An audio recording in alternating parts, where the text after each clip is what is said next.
Do say hello to someone around you, maybe someone you haven't seen in a little while. Welcome them to church. Be good.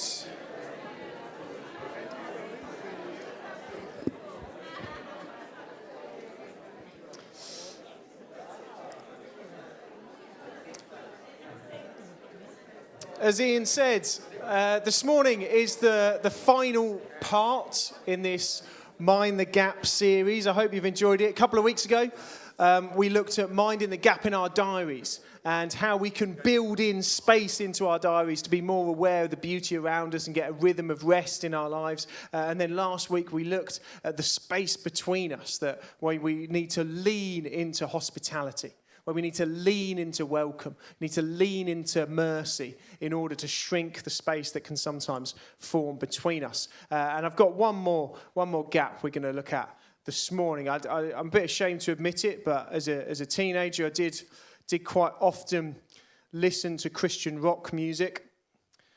I know it's embarrassing. I can feel the judgment. I got away last week by saying I was quite into statistics, but I can feel that listening. And there was one song that's been going in my head over the last couple of weeks. And it was talks about the somewhere between where I am and who you're making me, somewhere between the darkness and the light, somewhat caught in the middle. And I've been thinking about this final gap, which is, I think, hard to articulate but acutely felt. And that is, it's not so much the gap space between us, it's the space between where we are and where we want to be. And the Bible is full of these metaphors, of a sense within us that we're not quite where we want to be. There's a good bit in Genesis, just after they eat the fruit and then they hide in the bush and then they start killing each other. And it says this: so Cain went out of the Lord's presence, and just a fantastic bit of the Bible, lived in the land of Nod, east of Eden. Fantastic, what a place. But the metaphor there, lived in the land of Nod, if only. I've got two small children, that never happens. But lived in the land of Nod, east of Eden. And it's a famous book, that, isn't it? That there's a sense that we live east of Eden, that we were in paradise, but somehow there's been something lost. And the place that we live isn't quite maybe what we hoped it would be. The Germans have a word for this. I apologise in advance for my pronunciation because I'm sure it's way off. But Ursprachar. This feeling that we've lost something of paradise. The feeling within us that we're not quite where we want to be. That something is out of whack in our bones. That something's not quite right with the world. And I think we get that, don't we? We feel that gap. We feel that gap that we look at the world and think, it's just not quite where we want it. And I'm not going to go on a tirade about how evil the world is now and how bad it's getting, because quite frankly, I think it's a lot better now than it used to be in a lot of different ways. Like, if you've got something wrong with you, you'd much rather go to a hospital now, wouldn't you, than like in the 50s or 500 years ago. Now, I think we can all agree, we're all glad we're not just dying of the plague left, right and centre, because we've got some... Like, the world is getting better in a lot of different ways. But even so, there's still a lot that's wrong. It doesn't take much before we look at the news or look around us and realise that there is a gap. There is a gap between where we want to be and where we are. There's a gap between the hope and the here. I feel it. I feel it when you walk down the high street in Colchester and you see people living rough and you just think, surely we can do better than this. You feel it when you talk to people who have got this bitterness and rage inside them and are family breakdowns or relationships that aren't working out and they've got all of this hatred, and you think, surely we can do better than this. We feel that gap. I feel that gap most strongly when I'm cooking. Because I don't know if you've done this, but you go onto BBC Good Food, right? And there are these happy people saying how easy it all is. And they do these photos of the food. And then you look at... And it's like, it'll take you 20 minutes. And then it shows you a picture of the food. Have we done this? 3 hours later, I'm putting the fire out. Charity's storming in. She's not happy. And I serve up the thing that is... fortunately, it's not just me. I found some of these things like, this is how I live. This is the gap I'm talking about. I like that one. That one's quite... Top right's my favourite. We live in this gap. I've poisoned my entire small group once making pancakes. It's only got 3 ingredients. I've served fried peas. I once attempted to cook a salmon on a George Foreman grill. I do live in this gap between expectation and reality about where we want to be and where we are. I was reading through Scripture and I came across a character who I think can teach us a little bit about what it means to live in that gap, in the space between our hope and our present. And it's the person of Daniel. One of my favourite characters in the Old Testament. I'm actually named after him, and I think he's brilliant. He's this really talented young guy.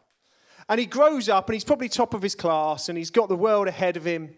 And you can get the sense as you read that he's really bright, he's handsome, and he's popular, and you can see that his whole life is laid out before him. He's got all this potential.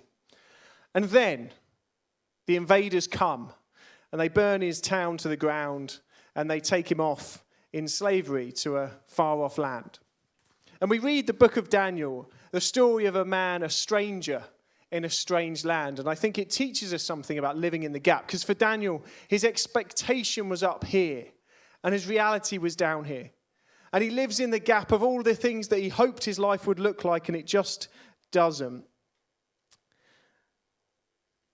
When we get to chapter 1, and Daniel says this: Daniel resolved himself not to defile himself with the royal food and wine, and he asked the chief official for permission not to defile himself in this way.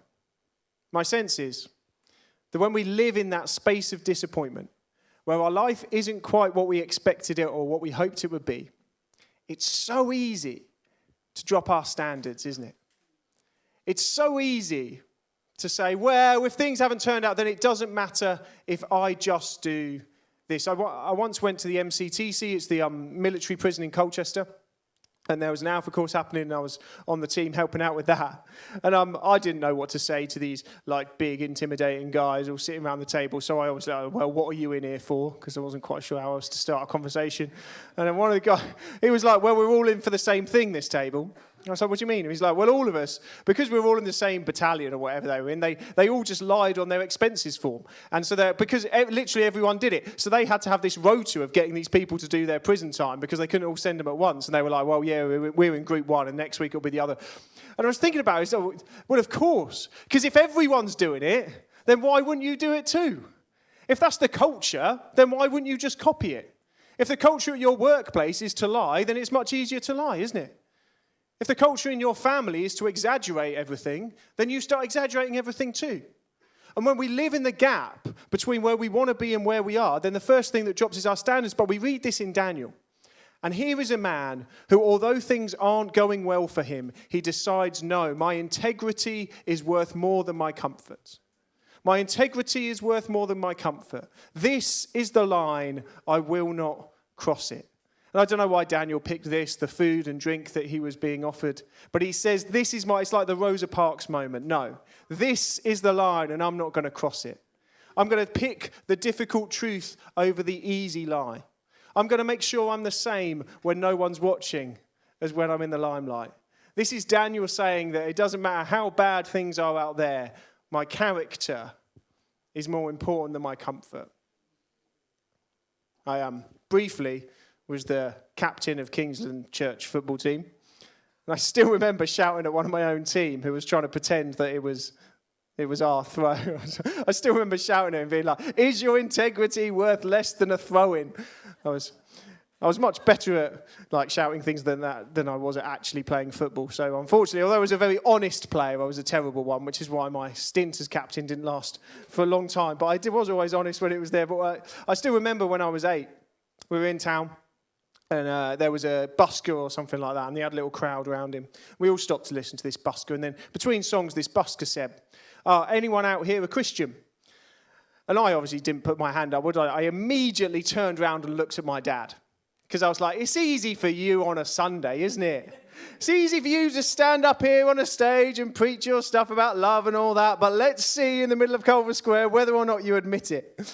To be fair to him, he did. He put his hand up and said me. Because integrity is about behaving the same when no one's watching.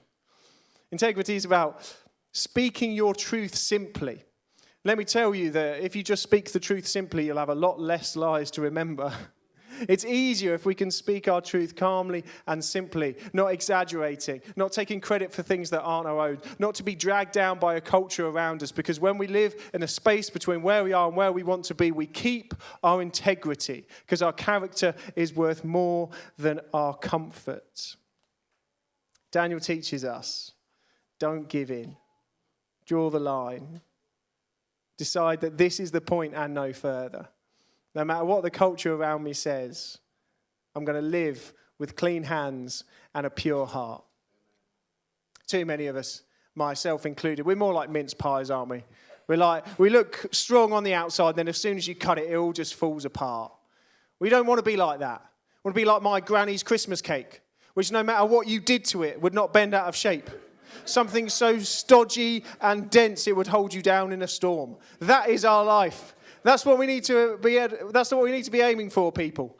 I remember that for reasons I still don't understand, we would have to eat the previous year's Christmas cake this year, just to prove that it could last 12 months and still be edible. I don't know why we had to do that and we couldn't have just eaten. I also have lost track of why I was telling this and what it's got to do with integrity. But anyway, we'll move on. Daniel 1, live with integrity. If you say you're going to do it, then do it. If you say you're not going to do it, then don't do it. Because even when we live in a space of disappointment, our character is still worth more. Can we live with integrity? And then we come to Daniel chapter 2, which is a wonderful chapter. And in Daniel chapter 2, the king has a dream. And like they did in those days, he wanted the meaning of the dream. And so he calls all of his astrologers and people round and says, right, I want you to tell me the meaning of the dream. And they say, what was the dream? And because he was feeling mean that day, he won't tell them. He said, well, no. If you're meant to be an astrologer, you tell me what the dream is and then tell me what it means.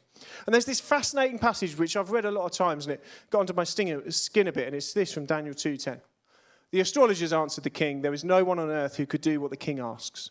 No king, however great and mighty, has ever asked such a thing of any magician or enchanter or astrologer. What the king asks is too difficult. No one can reveal it to the king except the gods, and they do not live among humans. No one can do this except the gods, and they do not live among the humans. I feel there is a temptation when we live in the gap between where we are and where we want to be, when we go through difficult times and we go through disappointment, simply to throw our hands up and say, the gods don't live here. God doesn't care. That God's lost interest. This is to do with the gods, and the gods don't live amongst humans. My favourite bit of The Simpsons is this scene here. I don't know if you've seen this. It's great. And there's a terrible thing that's about to befall the town. And a terrible thing's about to happen. And everyone walks out of the church, and everyone walks out of the pub, and then they swap places and go into the other building. Because it's easy being a Christian when life's good. And we can come to church and say it's all fantastic. But when something terrible is about to happen, how many of us think this setback is too insurmountable? This pain is too difficult. This disappointment too great. I'm going to throw my hands up, say God doesn't care, and just go to the pub. That's the temptation, isn't it? When we live in the gap between where we are and when we want to be, just to say God is not interested. Only a God could do this, and the gods don't live among the men. But Daniel does something different. Because in verse 27, Daniel knows that there is a God who cares. That there is a God who looks down on us and walks with us. There is a God who knows what it's like to dwell among us. And in verse 27, Daniel says, no wise man, enchanter, magician, or diviner can explain the king the mysteries asked about. But there is a God in heaven who reveals mysteries. There is a God who cares. There is a God who looks on you in your disappointment and cares. There's a God who looks on you when you walk through that gap between where you are and where you want to be and walks alongside you. There is a God who loves you in the midst of that gap. Not just that, but we worship a God who knows exactly what it is like to be human. Because we read, don't we, in Philippians, who being in his very nature God did not consider equality with God something to be grasped, but made himself nothing, taking on the very nature of a servant. Being made in human likeness, being found in appearance as a man, he humbled himself by being obedient to death, even death on a cross. This is the God that we worship. A God who knows what it's like. Some of you may have come here this morning feeling that gap. Feeling the gap of disappointment between where you are and where you want to be. Things in your life that are pulling you down. And you might have come here this morning and you might have looked at the beautiful people on the stage singing their songs with big smiles on their faces and thought, you lot don't know what I'm going through. And the truth is, you might be right. Because I don't know what you're going through. I don't know what difficulties you've faced or what pain you're experiencing. I don't know. And it might be that no one here knows. But I can assure you there is a God who does. There is a God who knows what you're going through. There is a God who sees. There's a God who experiences the pain of divorce in Jeremiah 3. There's a God whose heart breaks at the state of creation in Genesis 6. There's a God who experiences the pain of rejection in Jeremiah 15. We have a Jesus, a refugee. Jesus, the homeless man. Jesus, abandoned by his friends. Jesus, who sees his cousin beaten up and killed by a corrupt regime. Jesus, the spat upon, ratted on, frowned upon, beaten on. This is our God who has embraced humanity, not in its strength, but in its weakness. Not in its loftiness, but in its abasement. Not in its glory, but in its ignominy. This is a God who honestly can look you in the eye this morning and say, me too. I do know what you're going through. I feel your pain, and I walk each step with you as you go. There's that image, isn't there, in Daniel 3, where 3 of them get chucked in a fire, and from the outside they see a fourth man. Because we have a God who walks alongside us. And if Daniel 1 teaches us not to give in, Daniel 2 teaches us that God has not given up. That even in the midst of that disappointment, even when we walk through that gap, even when we feel that the gods are up there and don't dwell among the men, we encounter a Jesus who looks us in the eye and says, me too. I know what the pain is like, and I will walk through it with you. Daniel inspires us to live with clean hands and a pure heart. He reassures us that God has not left us. But then Daniel unpacks the vision. And this is wonderful because Daniel comes along and no one else can get the vision, but Daniel says, here's what it means. And he tells the king the vision, and he says this in verse 44. In the time of those kings, the God of heaven will set up a kingdom that will never be destroyed. When we walk through the streets, when we turn on the news, when we talk to our friends or our co-workers, and we get struck by the gap between where we are and where we want to be. When we see the world as it is and the paradise we've lost or the paradise we want, when we encounter that gap, we have a choice. Do we fall into despair, or do we decide we're going to be part of a kingdom that's going to change it? Because Daniel's promise is there is a kingdom that is here and a kingdom that is coming that will one day win. There's a promise from Daniel to say there's something better on the horizon, and what's more, you get a choice to be a part of it. I think that for all of us as a church, we need to have courage and imagination to imagine a better world than this one. To look and see that this world can be better and that we can be part of making it so. Hanging on the cross either side of Jesus were 2 thieves. One of them looked on Jesus and heaped insults on him. And the other one said, remember me when you go into your paradise today. So my challenge to you is when you hang between heaven and hell, what choice will you make? Will you heap insults and criticisms on Jesus? As you hang there feeling like you're being crucified, will you join in with the thief who says, God, you don't care, you've got nothing to offer me? Or will you bet it all on a kingdom? Will you bet it all on the promise of a better future? Will you choose to bet it all on Jesus and say, will you remember me in your paradise today? Friends, as a church, we will always lack many things. We're not professionals. We mess up. We relapse. We act differently on a Monday than we do on a Sunday. We hear things on a Sunday about love and mercy, and then we get that text from a difficult family member and we forget it. We have every good intention of being loving this week. Then we get to work and that co-worker makes that comment and we immediately forget. We're never going to get it right. In the words of one of those Christian rock songs, the church is full of dropouts and losers and failures and fools. And every time we fall, we land in the arms of grace. At church, we're always going to lack many things. We may lack professionalism, but we should never lack imagination. We should never lack a belief that this world can look different to what it does at the moment. We must never lose the hope that the world can look better than this. The belief that the cross is not the end of the story. That the pain and suffering of this moment is not the final word in our lives. We may be experiencing the disappointment and strain of Good Friday, but we must know that the warm light of Easter Sunday is coming. We must never stop imagining a better kingdom, one that is the size of a mustard seed, but will one day grow into a tree so large the birds of the air will flock to it. When we see violence and strife, environmental disasters and partisan bickering, we mourn and we grieve, but we also read and hope and believe that one day the wolf will lie down with the lamb. The leopard will lie down with the goat, the calf and the lion and the yearling together, and a little child will lead them. For the water will be filled with the knowledge of the Lord, as the waters cover the sea. When we see on the news horrors and stories of war and rumours of war, we mourn and we grieve, but we also read and have hope. They will one day beat their swords into ploughshares and their spears into pruning hooks. Nation will not take up sword against nation, nor will they train for any more.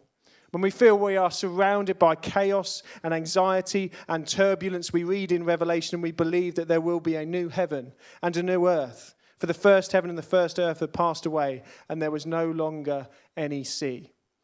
We will always live in this gap, but we must never lose hope that there can be a better world than this one. Jewish scholars had a term, tikam olam, meaning to repair the world, meaning to get involved in turning what we have here into something that looks like the kingdom that Jesus promised. There is a gap that we live in. A gap between the now and the not yet, between Good Friday and Easter Sunday. There's a gap between the promise and the testimony. Sometimes there's a gap between the church and the kingdom. There's always a gap between our here and our hope. We must mind that gap. But I pray that we would have courage and imagination to think we can be part of bringing his kingdom. A courage and imagination that says it doesn't have to end here. That this doesn't have to be the sum of all our parts. That we can be a part of something that brings a better kingdom. That we can honestly pray, your will be done on earth as it is in heaven. Let's pray. Band, do you want to come up?